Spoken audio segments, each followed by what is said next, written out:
RRQ Akira, with the Leslie being taken out, we don't have the Wan, so what does that leave us? Yeah, Kuba. Yeah, we saw that Harris yesterday, if I'm not mistaken. Oh, that's a good point. Yeah. That never crossed my mind. Yes, Panda can actually play the Harris. I'm not sure at what level it is, and especially when you're at M4, it might not necessarily be enough. It's really up to his ego and confidence. I feel like more so the Harith was, when we saw that yesterday, it was just a good option to play around that opponent real-world manipulation, because then you're forcing that situation where usually it's a disadvantage in that box, right? The death box, but now with the Zaman Force, it worked out really well.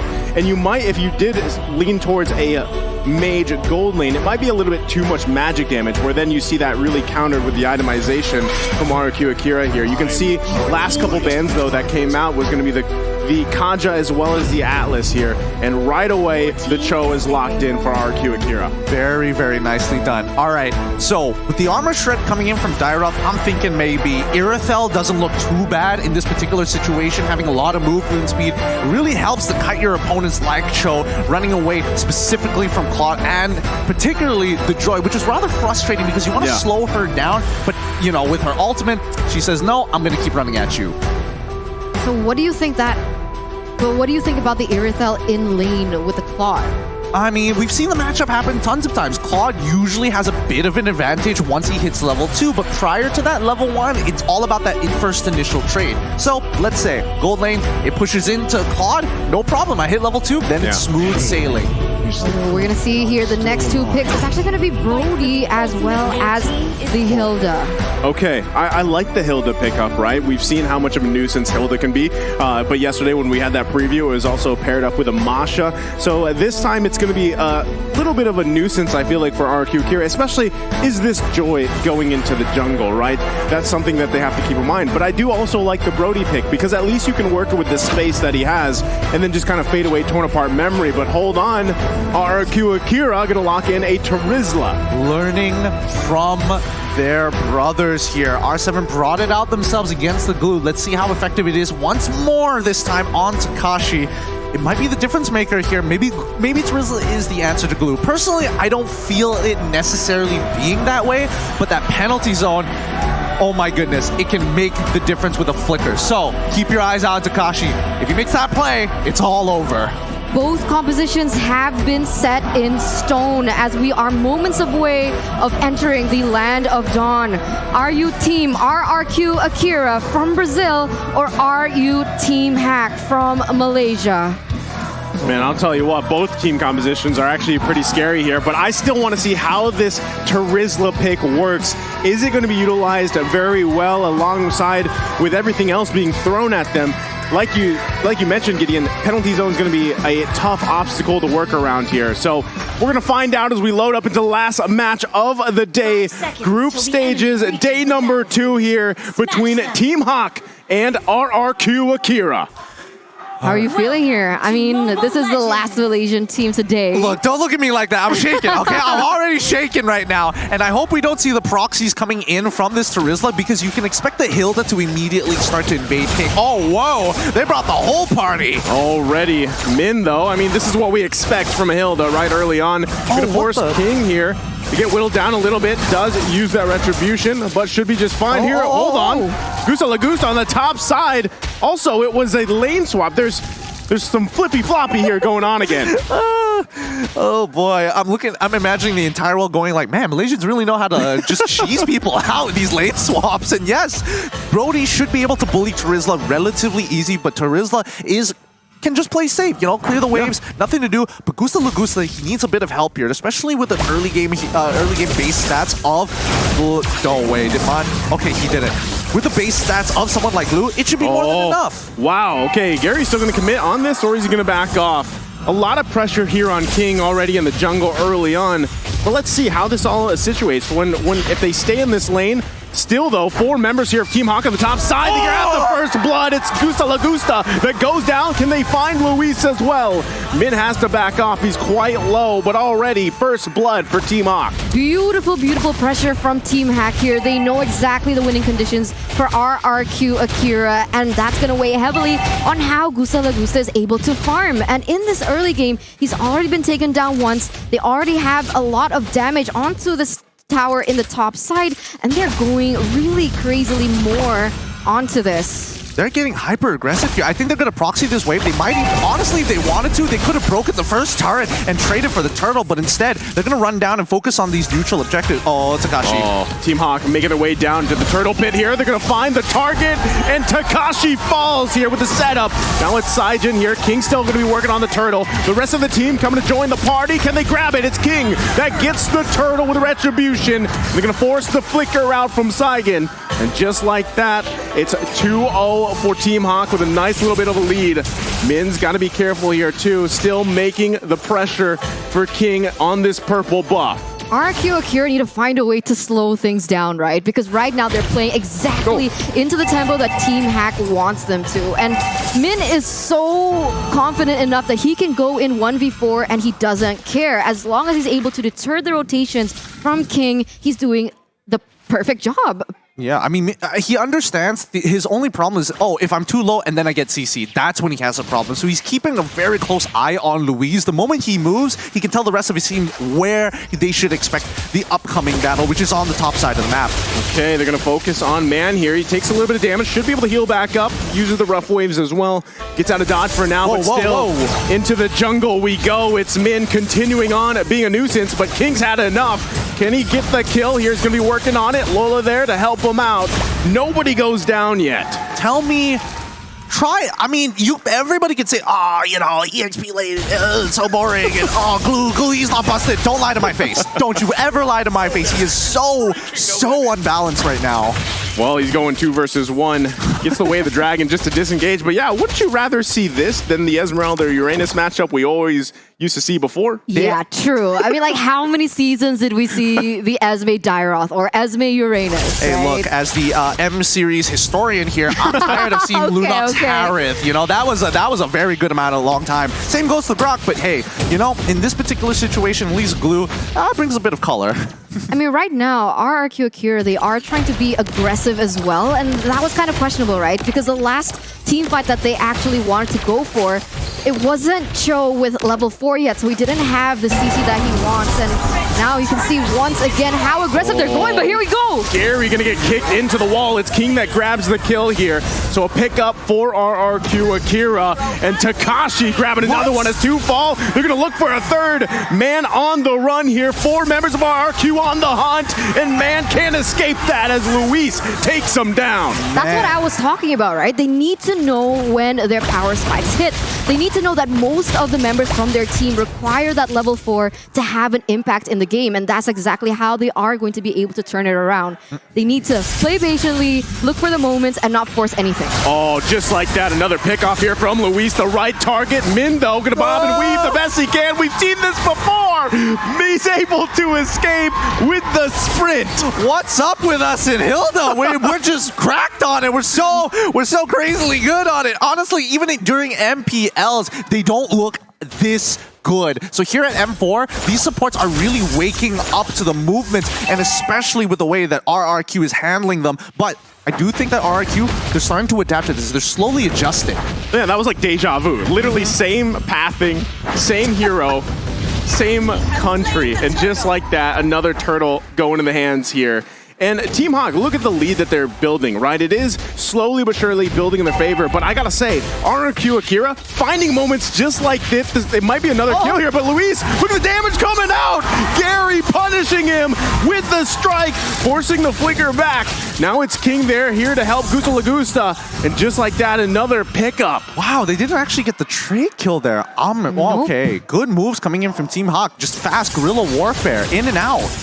1-0 trade for the moment, as we do have a moment to take a look at the items. It doesn't seem like Sagan or King want to commit onto this, so Gideon, take it away. I'm just looking at Glue, the fact that he's got 2 complete items already on the board. He's got the most gold on his team. And then I'm looking down at Panda, who's only got 41, and he's just like, yeah, this lame swap was great. Hey, you know what? You can call it a cheese strat if you want, but it seems to be working, I mean, for the most part, right? Now, how will that continue as the game goes on? Again, you have to look at the small lead that they've built themselves up to this point, right? 7 minutes in, they can still work around that. But still, Luis doing an amazing job trying to find any kind of pickup he can with the way of the dragon. So he's got to kind of get past this mid-man combo. King now trying to poke away here. Look at the ultimate also that Saigon has. Already forcing the rough waves. That's big. Conceal play going to be committed here. Lola, though, like you said, the front line. King, though, still going to be committing. They know Man does not have the ultimate here. They're going to go in with the blinker. The TikTok play comes out. Lola still trying to survive, but it's Panda that takes out Takashi on the top side. But Min falls here in the mid lane. Lola still on the run. Do they find him? Lola can't get away. Oh, he does, though. Panda there. Now it's Luis that gets taken down by Gary. Huge back play from Team Hawk. 2-for-1 trade here for RRQ Akira, and it seems like they're going to look for more. But they do have the man advantage now to be able to go and center their focus and the neutral objective, which is that turtle. Oh my goodness. Right now, Team Hawk, they're just slowing down the game by, again, just harassing, consistently poking at the opponent. They don't really necessarily need this turtle, but denying it from RRQ is even more important. Oh, they're just going to focus on King here. Look at the damage already. The retribution came out too. So Gary just going to go ahead and grab that turtle away. And just like that, Team Hawk furthering this objective lead now. Focusing also in the mid lane, might be looking to get the tier 2. Can RRQ hold on to it? So far they do. Oh, this is an exciting match, and honestly, with Team Hawk, the way that they're playing, again, a series of unfortunate events for RRQ. While they were actually looking for that gauge in the previous fight, Team Hawk were actually opting to go for a lane swap. So they caught Lola midway into the river, while you see someone like Brody Panda just taking out the first turn, coming down to join the fight, and cleaning up what he can. Yeah, that sucks. Yeah, it's just that sucks. Like, what can you do? Plain like, and simple. You look at the VOD, imagine like Brawl sitting there, it's like, well, I mean, that's just awkward timing, right? What can you really say? I mean, on top of that, Gary now already has a Malefic Roar, so that is more so going to be shredding into the members of RRQ Akira here. Takashi. Still, though, they're actually able to fight off a little bit here. Man on the run. Not going to find anything just yet, though, but, you know, there's focus on the right places here for Team Hawk. It's RRQ Akira responding to the tempo being set, and a lot of that has to do with Man even on this hill, though, like we were mentioning. Let's see if they can play around this. Gary waiting patiently in this death bush, possibly. They know he's there. No one going to commit just yet. Poking back and forth here as everybody goes back. Lola, though, has to split out of there. All right. We need to talk about the compositions right now. So, because as good as Team Hawk looks right now, in the later stages of the game, they're going to get outscaled by RRQ. Brazil, and they're not going to dive this, are they? Man has to be careful here. Still has a flicker, though. Gary going to get out of there. Luis, though, finding a target. It's Min that falls. Panda, though, punishing Takashi. Naka, they still hold on to the tier 1 turret. Man, 1-for-1 trade for the moment, but in the grand scheme of things, Team Hawk, they are still holding on to the lead. Man, the mid-man synergy, the combo that they can actually go for is insane. And you can see that RRQ Akira, they respect it a lot, right? They try and bait that out. They try to bait the ultimate coming in from Man out before they try to engage onto anything. But here is the next Lord. We see that Gusa Lagusa, he doesn't have his ultimate just yet, so that's actually going to be something that Team Hawk can use to their advantage. Absolutely. If Team Hawk get this first Lord, they should be able to get at least a couple of the outer turrets to secure a 5k goal lead. And that's important because, again, Team Hawk are playing for a very early game composition. There you go. Okay, and Min's not even there, right? He was going to go top side. Now he made his way back down here. Lord reset. They're just trying to get out any ultimates, like going back to the keys of victory here. Whichever team is able to bait out those ultimates, they get that upper hand. Look at the positioning for King and Saigon. They're still working around. The Lord still being focused. Bob and weave between both teams, though. They could get sandwiched in here. Panda, though, going to find Takashi. That's Gary that grabs the kill. Another flicker going to commit. Man is the one to fall. King on the retreat here. Still, again, a 1-to-1 trade. Lord still for the taking. Honestly, RRQ is just doing a phenomenal job here at slowing down Team Hawk. They just need time, and if they have to trade 1-for-1 while Team Hawk is ahead, it's such a big win for them. Look at that. Min forcing back King. Luis, though, another initiation with the Way of the Dragon, but he gets punished by Gary. Lord's still going to be worked on. Lola flickering out. King has to back off. He's too low. Min, though, Saigen able to grab a kill. Min to fall. Lord still up, working by Gary. And now RRQ getting in position. Lord's going to go in and reset. Gusa Lagusa trying to focus on this tier 1. Can he grab the turret? Man, taking the damage. But he finally clears the minions, and we're back to square one. Yeah. I mean, after all of that, nobody has gotten their hands on the Lord, and they're doing this really nicely. Team Hack, they need to... I like the dancing, guys. That's right. I like the dancing. Oh my god, what? He just did it! Out. He did it! Panda didn't like it because they initiated the mid lane. Gary's going to be in trouble. And also on the top side, it's Man That Falls. RRQ Akira. Hear him loud because they take him down. And now the focus in the mid lane. Tier 1's going to fall, and now the Lord for the taking. Now that's what I wanted to mention before everyone started dancing here on the caster desk, is the fact that Team Hawk, they need to respect the damage output coming in from Gusa Lagusta because he has already reached that item power spike. The Golden Staff is already there, already dealing a lot of damage, and when they clump up 5v5, they might have a better odd at struggling. And now you can see that they've already acquired the Lord, and RRQ Brazil instantly going to be able to take away that early lead that Team Hawk initially had for themselves. Yeah, we're going to see the replay in a little bit, but you're going to, after this, RRQ Akira are going to start snowballing out of control. The scaling is really starting to make a difference here, and with a lot of the engagements happening in towards this mid-game to stall it out until that item power spike, it's putting a huge stall on Team Hawk's plans. They need to end this as quick as possible because at the end of the day, Panda, he has to only farm, and when even at max items, he doesn't scale as hard as Gusta Lagusta. Oh, they're going to be looking to take out Min here as he's going to be the focus. Takashi going to miss that ult. A little bit short here, but still Min on the run. Can't get away, though, from Saigen as he cleans up the kill. Focus on the tier 2 on the top side. And RRQ just in a comfortable lead right now. I mean, did you see the items coming in from Saigen there, Gideon? Okay, he had the Holy Crystal before, and now he has the Divine Glaive to top it all off. Yeah, Saigen right now, he's kind of popping off, and now RRQ Akira is going to start dominating the rest of this match. Team Hawk, I mean, they need to make some kind of glory play here to really top the scales against RRQ. They need to find a way to take down Gusta Lagusta without a quote-unquote reliable source of CC, right? Because Man didn't opt for the Petrify. He went in for the Flicker instead, so it's going to be a little that much more difficult to pick these really core heroes off.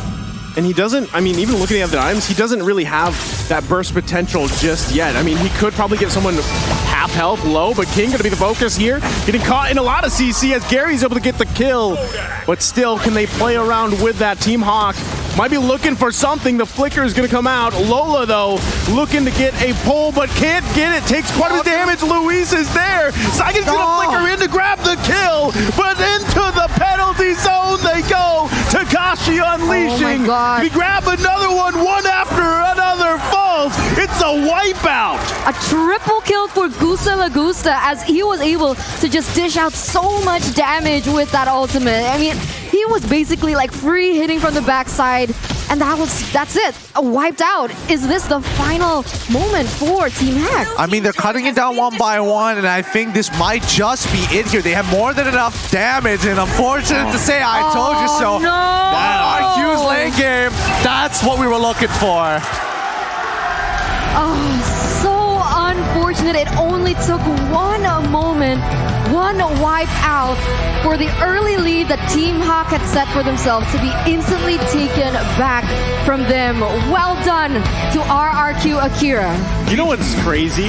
Like, how many times did Takashi, like, mess up the ult? And even, I don't know if you guys caught that, but even in the early game, right? The mishap. But the one that mattered to really turn that team fight around even to clean it up was that final moment where he landed, I believe it hit 2 or 3 members of Team Hawk, and then they cleaned up from there. And like Eterna was painting, you know, that picture of Gusta Lagusta being online, especially with that Malefic Aurora being locked in, everything just fell into place for them.